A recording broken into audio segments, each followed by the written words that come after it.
And I found Zeno, and Zeno is an ancient Greek philosopher.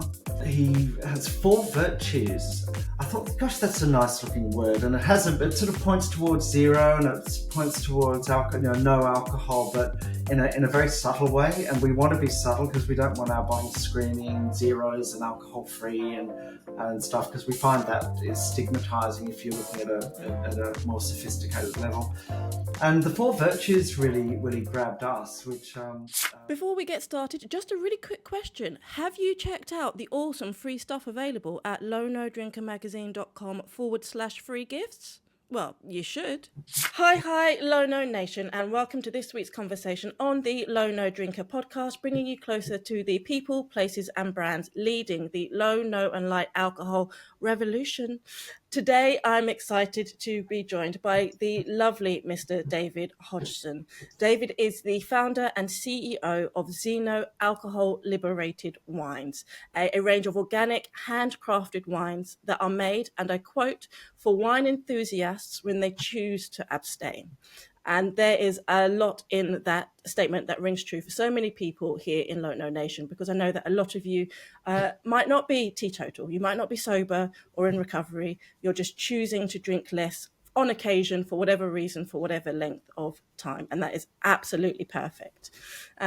David is a lovely chap, and we have gone back and forth a little bit on getting this date in the diary. So I'm glad to have him here now. We have just been chatting about our similar timelines in this industry. David was one of the first contributors to issue 4 of Low No Drinker magazine, where he wrote a fantastic piece about the challenges of creating alcohol-free, particularly red wines. And that's definitely something we're going to talk about today. So without further ado, thank you very much for joining me, David. How are you today, my lovely?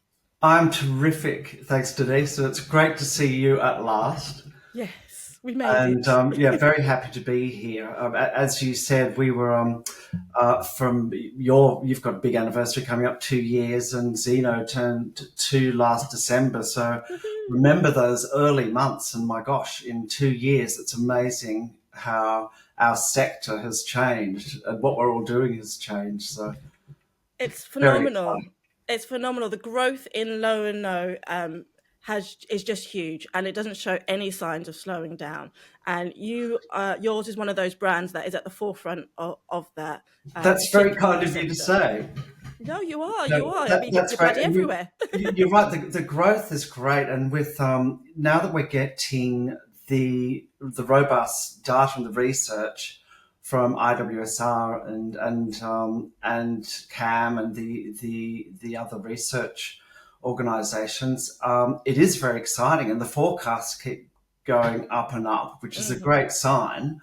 As long as we as brands and producers in the sector fill those gaps and that growth, really responsibly, and I think that's an important thing, which points back to the fantastic rise in quality across the board with no-low brands and the products that are being released, and I think that's a huge force behind the growth as well, because the choice is amazing and the quality of what we're getting is amazing.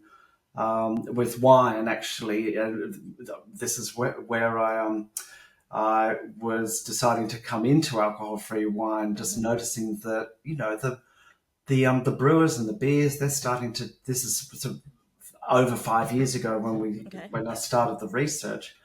But why can't anyone make a decent alcohol-free wine? And that sort of was the light bulb moment. That's the question. It's a question posed by many, and it's one we're going to answer today. Let's start at the beginning, or at your beginning, really. I always like to start by asking my wonderful guests to share what the journey was that got you to the point where you decided to make this wonderful liquid. So start where you want to start. How did you get here, Dave? Okay, Denise, it's quite a personal journey, to be honest. I had worked in the traditional wine trade for 25 years, traveling the world with some really wonderful brands. And this is about 5 years ago, I came sort of to a junction in my personal life and my career where I also clicked over the into my 50s. So a lot of things happened then. And I actually felt that because there's a lot of drinking in those 25 years. The traditional trade is quite enabling, although a lot of it is so much fun. But then time, it takes its toll after a while, and I felt that alcohol was taking more than it was giving at that stage. And I was thinking, gosh, I really don't want to spend the rest of my life like this, however long it may be or short. So I thought that was quite I really changed what I thought and had to reassess where I was career-wise and personally. And it was, I decided to actually give up drinking, which itself, for somebody who was drinking alcohol for business and for pleasure as well, I found it a lot harder to do than I thought. And that was really frightening to me. By the same token, I was thinking, well, I'd really like to reduce or possibly eliminate, my alcohol consumption, because I think I've had enough for 5 lifetimes, not just one, through having a career in it. But what do I do then? So this was what I was pondering then, and I started to. Well, I was aware of the alcohol-free beers, as I mentioned before, that was starting to get traction. I sort of started taking a look at those. The spirits were starting to catch up, and I started researching the sector as a whole. And also, having just given up drinking, I was buying a lot of the products that were available from, if there was anything, this is 5 years ago, if there's anything on shelf, I would grab it. But there was, to be honest, there was more available online at that stage, from the nature of, what an early stage it was with retail.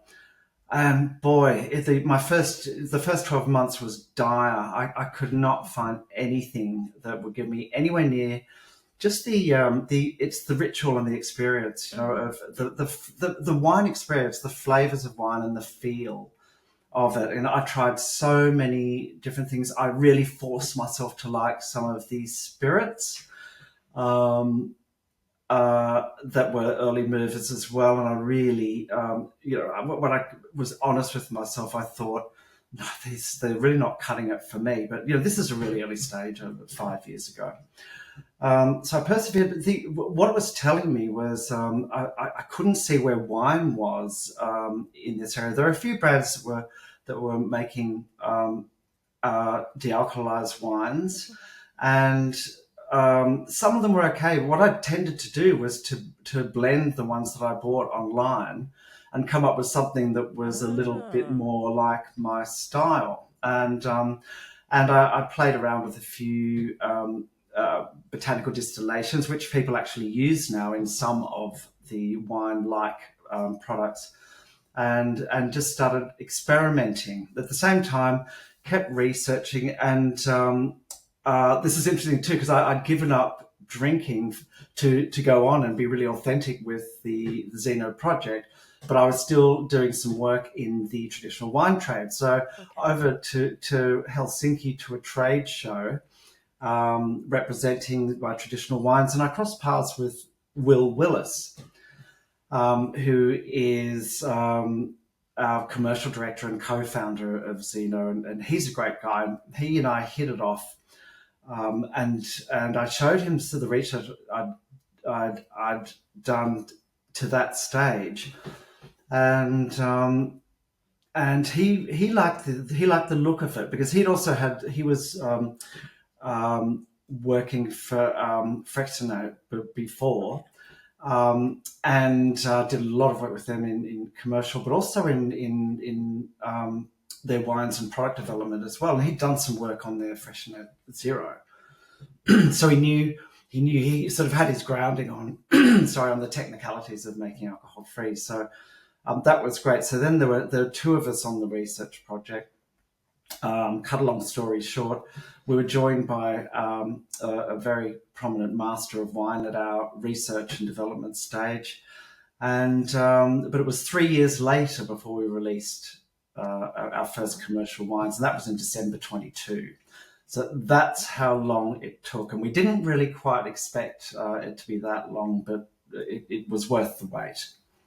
That's a long time to go from ideation to delivery. Yeah, well, we had a few lockdowns through that time as well that we had to Yeah. work around, and we were flying unstable uh, dealcoholization samples across, and they were getting stuck in Brexit logistics as well with customs. And boy, it was really challenging. Sometimes we just thought, because we were working remotely Yeah. in the UK then as well, that we just are we going to make it? Is this really possible? What we've set ourselves out here as a task. That must have been quite a trying time, and hats off to you and Will and the team for soldiering through, because a lot of people would have come up against all of that and gone, actually, you know what, this is too young a market. There's no guarantees this is actually going to work. Is it worth me putting this much time and effort and money into something that might not see the light of day? You're absolutely right, and I think hats off to all of the founders in Low and No, because everybody's taken enormous risks, and it is so gratifying to see the groundswell happen, and the good products come to the surface that are now they're worldwide brands now in export markets as well. And it's great to see the whole segment go from a rising star to a standalone drinks category, and the only growth category in the global drinks world. So it's fantastic timing. It's such a good story for that to actually happen, the momentum to take off, and for people to start understanding it. And it was actually helped by people who are locked down with COVID, because there, as you remember, there was so much on social media about lifestyle, about reevaluation, about how people feel, and all of these new objectives, and that certainly helped it along, because but we found that in the early years, and correct me if I'm wrong, but I think people were it was more stigmatized, and if it was alcohol free, it was because you had a drinking problem, or were pregnant, or had an illness, or not really just didn't drink and wanted to try something else. And it was that stigma has really reduced over the last year, and you can see it's now, alcohol-free wines and other drinks are now being promoted and recommended through lifestyle, nutrition, food, travel, all sorts of things. And there are collaborations with, not just sobriety sites, and that's really opened it up, I think, for a lot of people, consumers in particular. Absolutely, you're absolutely right. It has gone from that. Either as a woman, you must be pregnant, or like you say, do you have a problem with alcohol? Or the other one was the other. I'm on antibiotics. Those were the Yeah, only yeah. three reasons. To now, it's almost cool. Like everybody's looking at this now as from a completely different perspective. You've hit the nail on the head. It is actually now quite cool, and it's a trend, and that's brilliant. It's just what we want to see. Does that mean that you and I are trendsetters, David? Oh, it looks like it. Oh, at my age, I mean, you're not my age, but I think I'm not far off, darling. I'm not far off. it's just great to see the traction with the whole category, because you've spoken to a lot of founders here. There is so much passion and skill and talent, and so it's great to see it on the up and up. It is. And I think you made an interesting point there, because you mentioned that low and no is the only category in drinks at the moment which is seeing an uptick in sales, whereas full strength alcohol, particularly spirits, are really struggling. Spirits are falling their sales. It must be interesting for you, coming from the world of traditional wine. I'd love to hear a little bit more about that transition and how ZENO and your project, before it became what it is now, was received, because traditional wine is just that. It's very traditional. It's not particularly open to a lot of You're bang on changes. there. It's quite traditional, um, and at first, Will and I were doing the research, doing our trials, working out what things cost and where you can have where the best places are to have it made.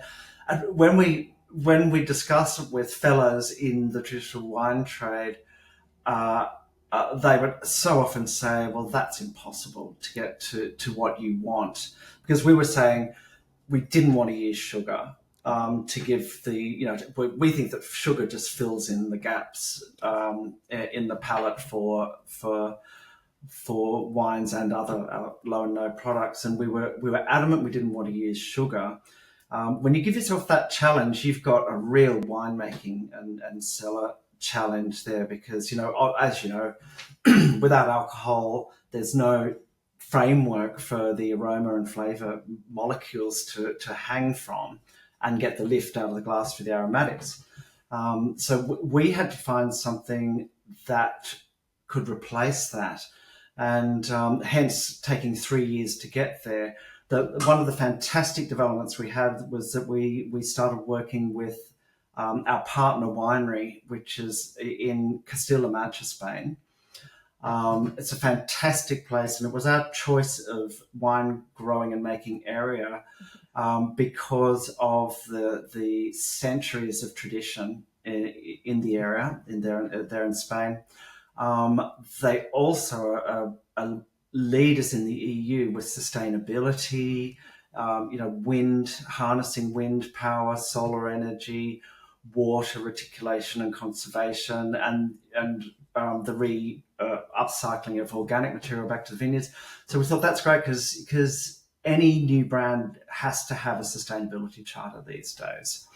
And it's very important. So that was another thing that why we sought to be in Spain. So we partnered with it's a family vineyard, family-owned vineyard and winery, and they have quite a big capacity.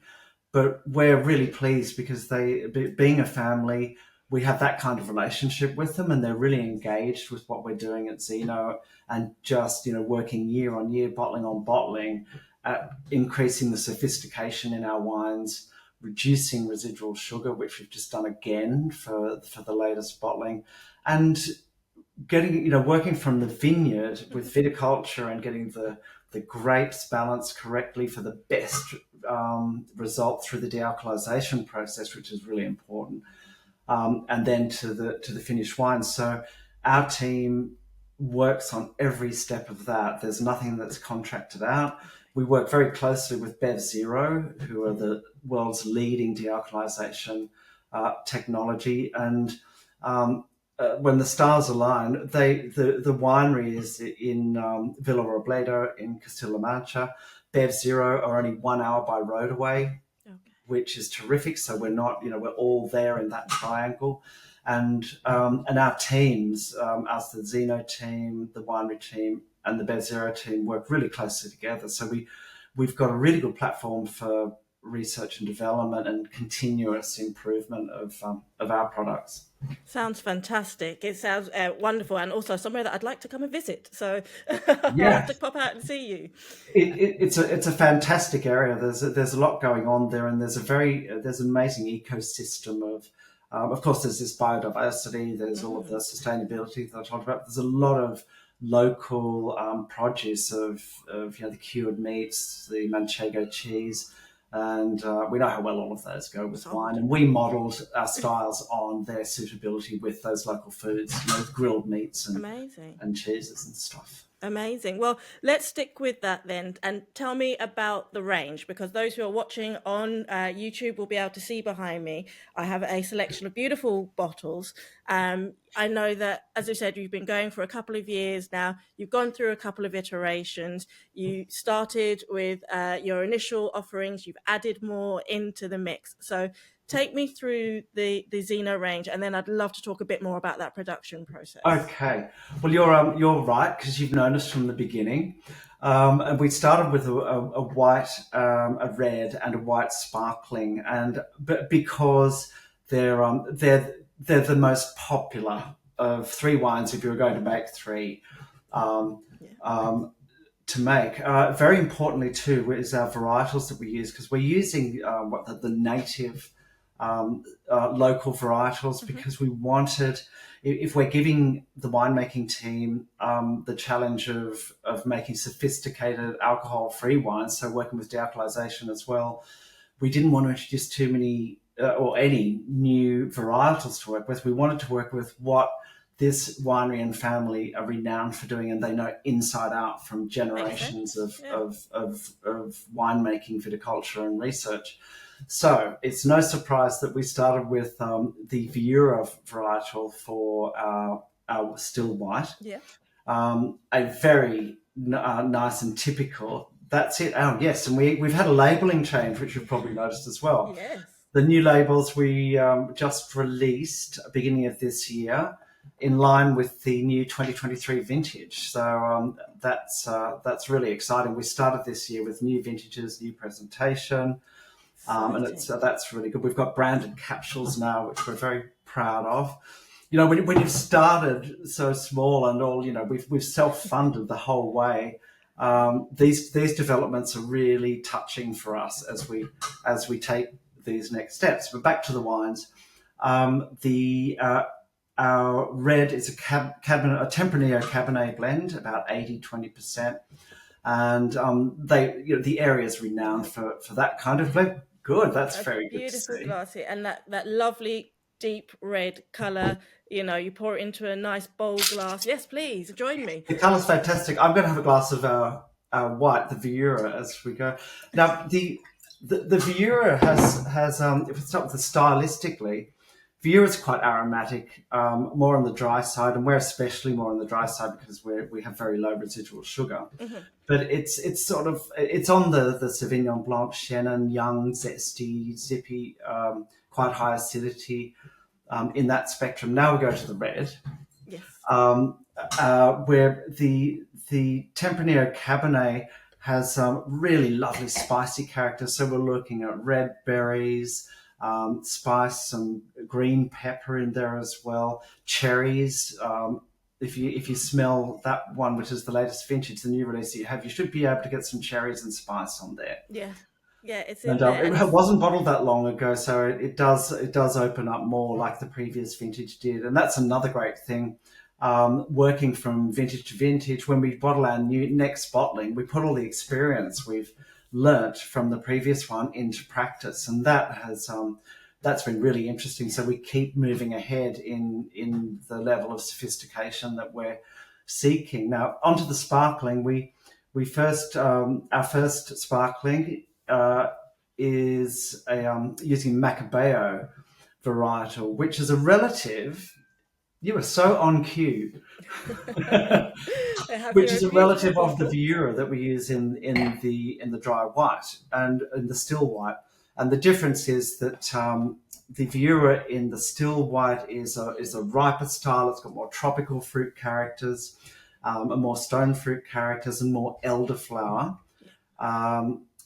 And for the sparkling, we wanted to have a more restrained, sort of a bit younger, higher acidity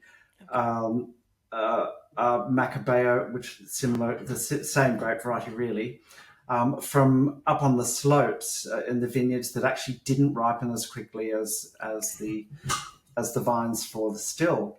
So we did get more elegance there for the sparkling, higher acidity, and really delicate elderflower and brioche characters, which really typical of very good cava, which the winery and the family also make. So we basically just wanted to replicate what they do with their wonderful cavas in an alcohol-free sense. And just one more thing about that, with our sparkling wines, we also pressurize them to about 4.9 bar, or it might move a couple of points depending on the bottling.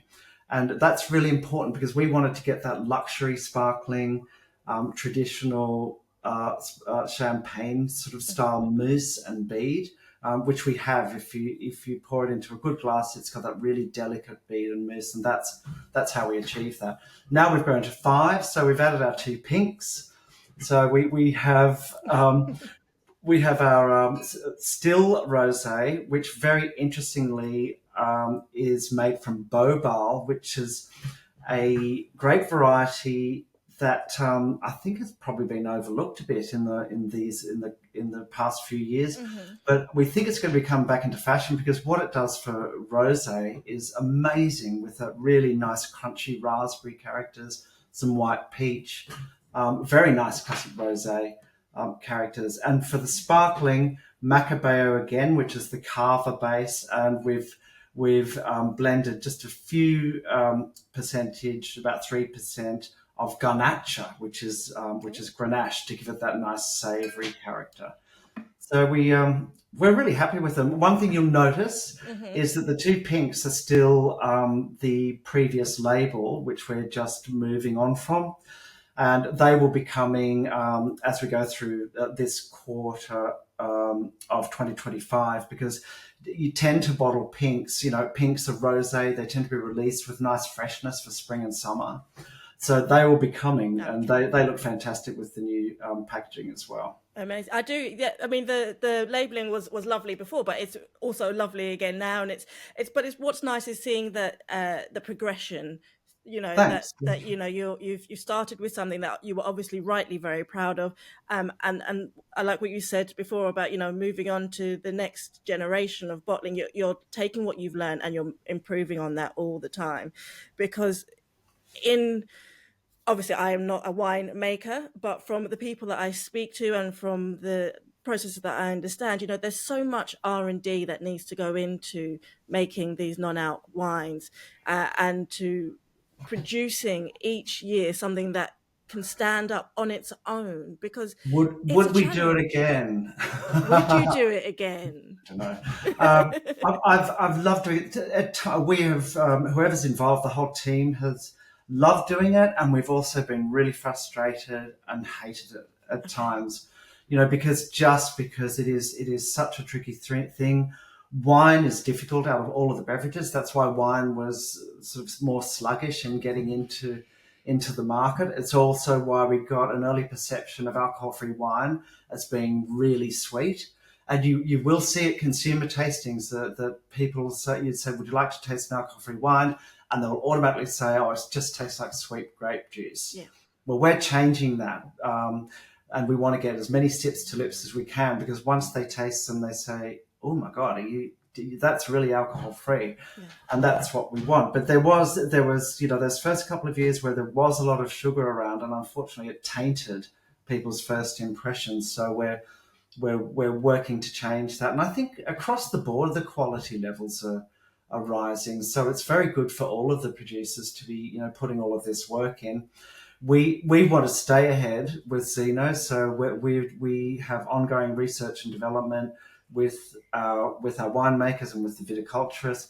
Very excitingly as well, we have an R&D project with one of the leading yeast growers and suppliers. So we're looking at different types of fermentation and ways of giving complexity and sweetness that aren't with residual sugar. So it's really exciting. We're actually also going to release a serious red in the next couple of months, which takes it up a level. Oh. It'll have a more sort of on-trade, browse roomy wine list presentation, and it'll be a barrel-aged Tempranillo that's made really for gastronomy, a real food style. So wow. Look out for that. I'll put a list down here that I'll need to send you a bottle as soon as it's 100%, absolutely, because that is an area I wanted to pick your brain on, if I may, because as I mentioned earlier on, you did write a great article for issue 4 of the magazine. Yeah, I enjoyed that. It was great, and it focused on why there was such a challenge to produce alcohol-free wines, particularly reds, and reds are the area that I get asked about the most, and I'm sure it's probably the same for you and others that you come across, because people can be very unforgiving. They can be very judgmental. They have a lot of preconceived ideas. And when they taste an alcohol-free red, if it's not instantly perfect, there's very little room in people's palates for I that know what you mean, and opportunity. yes, I know what you mean for sure. And there are still some out there that are doing a sort of quite a commercial job and using a lot of sugar. But what I love to see are those producers who are really serious about it. Like Will and myself and our team are, and really wanting to build on sophistication and balance and texture, but to get that on the reds is very, very difficult. And we learned that we spent days in the lab getting our ZENO red, the Tempranillo Cabernet, to a level that we'd be happy with releasing it, commercially. And it was really the trickiest one, because if we made an adjustment just a minuscule adjustment with one component, be it texturizing or be with acidity, the others would just fly out of whack, and it was extremely challenging. But we were really thrilled. I flew back with a bottle of our first production. We did a small commercial run in September in 22 to launch in December. And I flew back and ran it into the International Wine and Spirit competition, and they awarded us a gold with that. So that was a great start for us, and it really shone a light on ZENO at that really early stage, which is great. But I must also say, Will, my co-founder, he has a background in fine wines.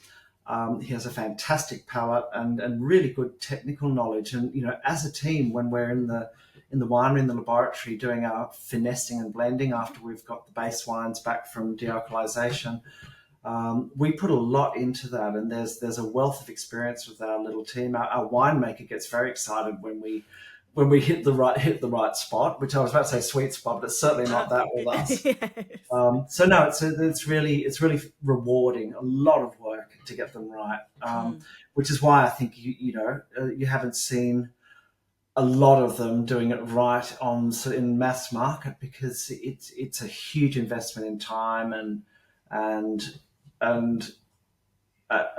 just personally. And if you were paying for that, we bootstrapped our first few years. Yeah. I don't think many people would pay to do what we had to do for 3 years to get where we are. So where do you see the de-alcoholized wine market going? Because we've said things are going from strength to strength. Things are growing. Is it is it expanding? Are reds going to start finding their footing, and we're going to see more of that coming through? Are we going to be sticking? A lot of brands make sparkling wines because it's a slightly easier proposition to introduce.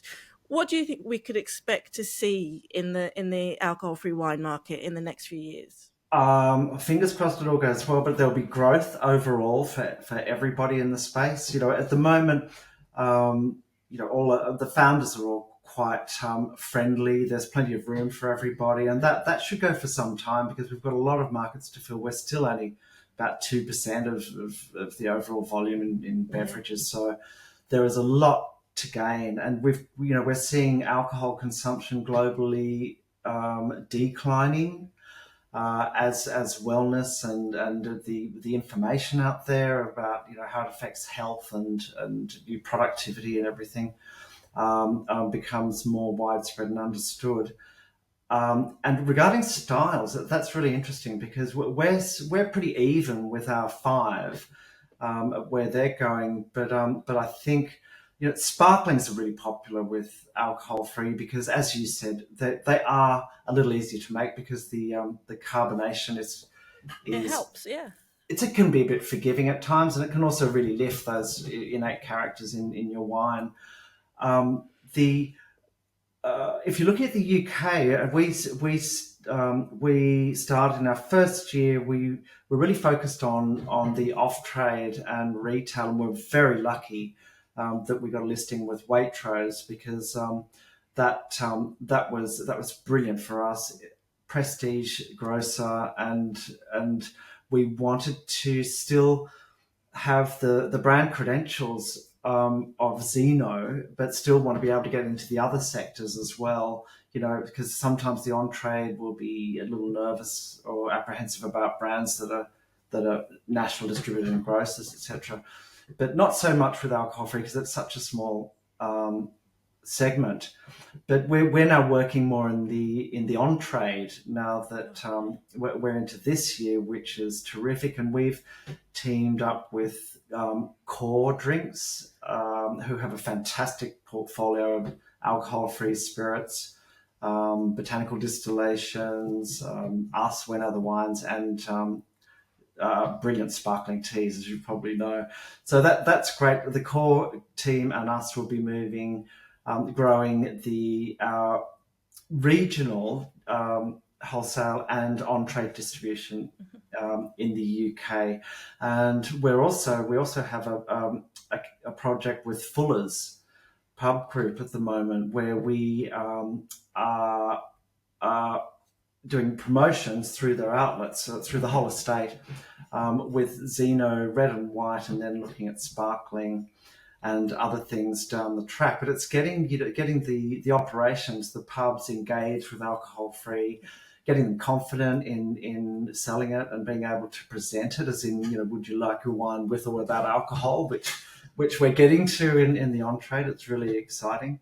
And then internationally, we are exporting now to just over 9 export markets, most recently USA, which is great. We have fantastic importers, Som Zero in Canada, who are doing a great job for us there.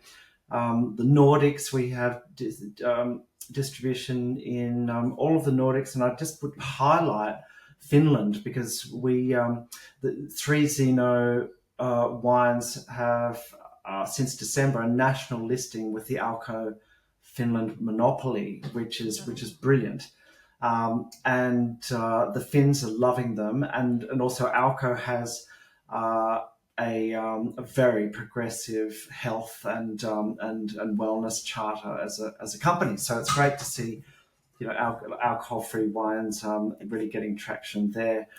And otherwise, we with USA, we've got Ireland as well. We're exporting to Spain. I think that is about it at the moment, but that's quite a lot in our second year. Yeah, you're getting around. To get those down, and all of those markets have different dynamics going on. They're different stages and have different likes and dislikes. It's really exciting. It is. It sounds it, and hats off to you and congratulations. It's no mean feat reaching all those different territories and getting a footing and a holding in those for a product that, like I said, is met with challenge, and for you to be able to do that and do it so well is a great achievement. I wanted to ask you while I've got you, because I admit I know a little bit of the story, but I love the story of your name. Tell me a little bit about why the brand is called ZENO. Oh yeah, thanks. ZENO. Well, as I mentioned, as we're going through the research and development and trial periods, we were getting locked down intermittently, and one of them was one of the final really long lockdowns. Yeah. And you recall I had given up drinking, and I was I know if lockdowns are going to be really challenging. In the old days, I would have been able to get rid of the frustration with a few glasses of wine, or maybe too many, who knows. Yeah. So I decided to, it was a very philosophical time. I think a lot of people worldwide were becoming philosophical and looking at their lives and reflection, because I could ride around London on my bike and not see anybody or any traffic. So it was a pretty interesting time. And I started to read and listen to YouTubes on philosophy, and I thought, just for my own, as a bit of a hobby while we're doing the research remotely and not being able to really enjoy a great glass of wine through that time. And I found ZENO, and ZENO is an ancient Greek philosopher, and he has 4 virtues, and I thought, gosh, that's a nice looking word, and it sort of points towards zero, and it points towards alcohol, no alcohol, but in a very subtle way, and we want to be subtle because we don't want our bottles screaming zeros and alcohol free and stuff, because we find that is stigmatizing if you're looking at a more sophisticated level. And the four virtues really grabbed us, which moderation, wisdom, justice, and courage. And so we thought that it just sounds like a really good resource for a brand. And we registered, and here we are. So we're very happy with it. And it sort of has a nice succinct story. If it's about virtuous drinking, and if you live a life as much as you can by these virtues, you'll have a very fulfilled life. So it's a nice, light, philosophical story there.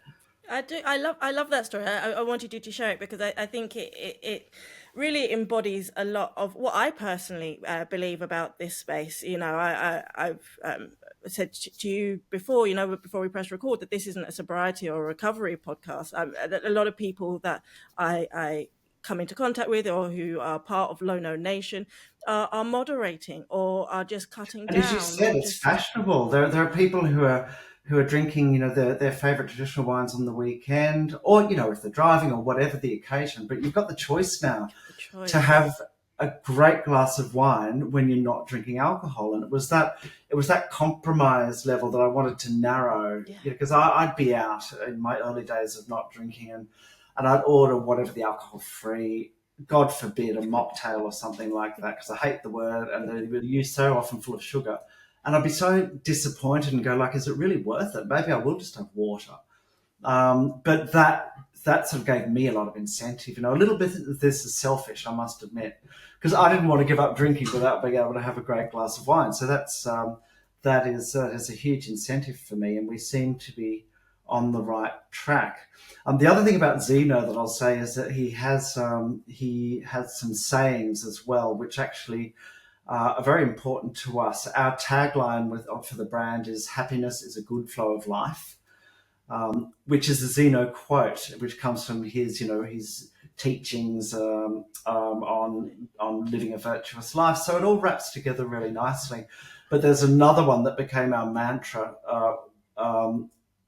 in the early days, and that's "the obstacle is the way," which is sort of grounded in Stoicism, and it's about it's not going to come, it's not going to happen if you take the easy road. If you keep facing the challenges, you'll get there. And there couldn't be anything more fitting for what we've had to do to get to where we are with ZENO. So it all sort of knits in really nicely.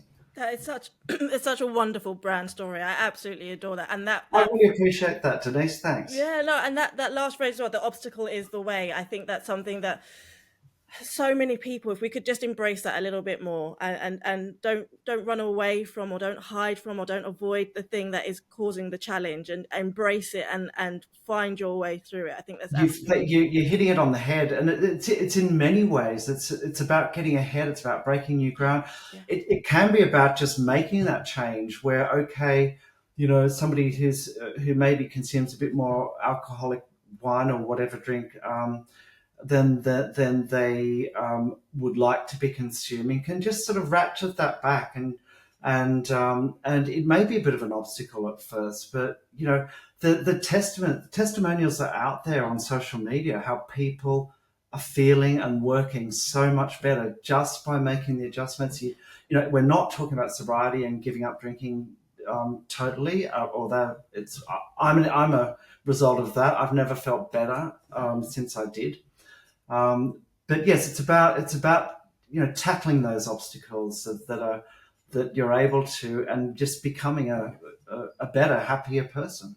And what I really appreciate, David, is that as a founder who's yourself teetotal, who yourself is sober and doesn't drink alcohol, is not positioning your drink as only for people who are sober and teetotal. You are positioning your drink as a service to people for those times when they choose to step foot into that way of drinking. And I think that's so important in this space, that we let people understand and appreciate that this isn't for one type of person. This isn't just for whoever fits in box A, who is going through this certain life circumstance. This drink is for you. No, this is for people who want to experience a different way of drinking, and it Yes, doesn't really matter why.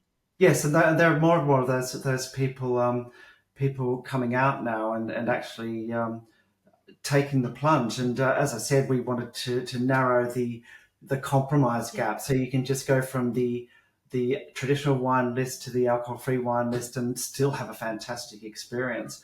Where we are not trying to imitate any traditional wines here, and I think that's a real that this is important, especially at this stage with the better quality alcohol-free winemakers. That and I tell people, consumers, competitions, panels, etc., stop looking for alcohol, because a lot of people are still looking for alcohol for whatever reason. But if you do that, then a lot of the alcohol-free wines actually come into their own. There are so many wonderful nuanced characters that you actually wouldn't get if it had alcohol in it. We're getting so much better with the structure and how it feels. So we're becoming a sort of a standalone wine experience. Not, people expect that we're trying to mirror traditional wines, but as we go, we're realizing that we actually don't have to, because we'll be able to go into this direction with making them more complex and interesting and layered and sophisticated. So very interesting next couple of years for everybody in this area. Yeah, and I think that's so important. That you're right. It's part of it is the education piece to consumers to let them know. I always like to use the phrase manage expectations. This is not a wine. This is not going to taste like a wine that you are used to drinking. If you love an Argentinian Malbec, if you love a Prix-Fusé, if you have your favorites, this is going to be different, because the liquid is different to what it was before. Sure, But sure. that's okay. We have to help people learn to appreciate it for what it is, rather than comparing it to what it's not. Yeah, you can't expect to be everybody's favorite, but if you have a range of styles, what I like to see is that out of our range, somebody has a favorite, Yes. even if they're new to alcohol free and that kind of thing. Not just sweet grape juice kind of response that we've Yeah. seen out and about. So no, that is important. That it's their beverages in their own right. Nothing goes with food like wine, and I think that's really important as well. It's another reason why we keep our residual sugar really low. And our last bottlings, most of them, apart from the red, are just 18 grams per liter, Wow. which is very Very low. low. And Yeah. we're working on bringing them down a little bit more, but we have to, of course, keep our texture and balance right as well. So then we go back to the vineyard and how the ripeness and the characters of the grapes, and work through it again. So it's really interesting to keep sort of improving in that way all the time. Amazing. I think you're doing fantastic work, David. Thank you, and I really appreciate your support and what you do for the whole sector, going out to trade, consumers. Your viewership and readership crosses into a lot of sectors of the low and no world out there. Thank you. Thank you. Producers, brands, retailers, consumers. I've seen them all on responding to you. So you've done a great job. Thanks for your support. Thank you. I'm trying. I'm just trying to spread the word, spread the good word. Speaking of which, if people want to spread the good word about ZENO, if they want to go and try the range so that they can find their new favorite, what's the best place for people to find you, to buy a bottle, and to reach out to you if they want to get in touch? Wow. Well, we have our website, which is zenowine.com. And we're just about to launch a new website in the next couple of weeks, which is really exciting. Oh my gosh, you're so busy. You're doing everything. I know, my gosh. But we wanted to get into 2025 and really take it by the horns. There are a few of our wines, the red, white, and sparkling, in selected Waitrose stores. So if it happens to, or of course online and Waitrose cellar. The wonderful online low and no retailers like Dry Drinker, Wise Bartender, the Alcohol Free Co. I'm probably missing some there, and if I have, I'm certainly not intentional. Um, and now we're growing in the entree. We also have wonderful uh, consumer and trade distribution through Amethyst, which is brilliant. And they've got standalone shops through London and just outside London, and also online, and also supplying trade as well. That's pretty good. Otherwise, take a look at the website. All of us, because there could be international people watching this, so have a look if there's something in your area. And we also have our Instagram at Drink ZENO, and we're a small team. So if anyone responds to us, it'll be one of us who are getting back to you. But that's lovely. It's nice when people know they can reach out and make connection with you. So I'll make sure that's all listed in the show notes for you. David, before I let you go, it's time for my last question, which is my now infamous, because I say so, barbecue question. Yep, that's it. Get your pondering on. The sun's just streaming in here, so that was perfect timing. There you go. We've just gone to the barbecue. Okay. We're going to the barbecue, and we are taking some drinks along with us. Obviously, we're taking several cases of all the different ZENO wines.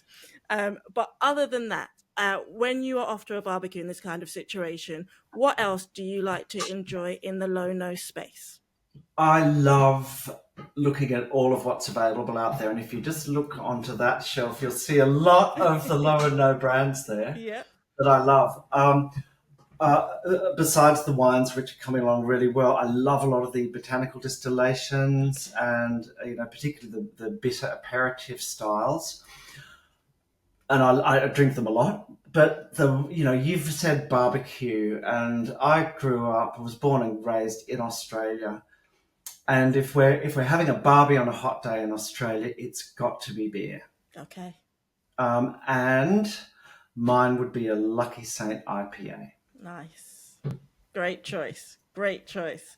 Very popular beer. They've done amazingly great stuff. The team there are fantastic. I really respect what they've done, and very, very excellent product and branding too. Absolutely. And I just spied, you were talking about your shelf there. Do I see some ZENO cans? Oh, yes. Well spotted. We will be producing our first run of ZENO cans in the next couple of months as well.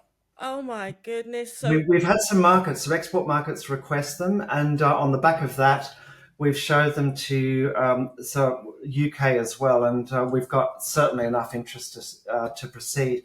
And we'll be starting off with a sparkling white and a sparkling pink, a sparkling rosé as well. Well, those have got to be coming to the barbecue as well, haven't they? Yes, exactly. I love that. But it's amazing how it's changing.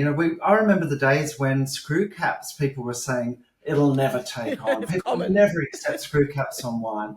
And then all of a sudden you've got cans, and people are going, no one will ever buy wine in a can or drink it. And it's just a sign of the times. People are going for convenience, for the quality of what you can get out of them, the disposability. If they want it, we'll make it. Absolutely, absolutely. Do you know what? I love an RTD. I love a can. I love that being able to go to a barbecue or go to a picnic, or sunny days we take the kids to the park, and I want to have something that's adult for me to enjoy, that's not one of their fruity drinks. And so that's absolutely perfect. I think it's wonderful. Yeah, and the river's my happy place. Spring, summer, it is so soothing after being in the centre of London and running around, and I love it. And cans and RTDs is so handy for disposing when you're boating and stuff. So yes, this is an exciting thing. Fantastic. Well, make sure you keep in touch and let me know when they're out, and we'll spread the word and make sure that Low No Nation knows that they can go and get their hands on some ZENO in a can. I certainly will. You'll be one of the first to know.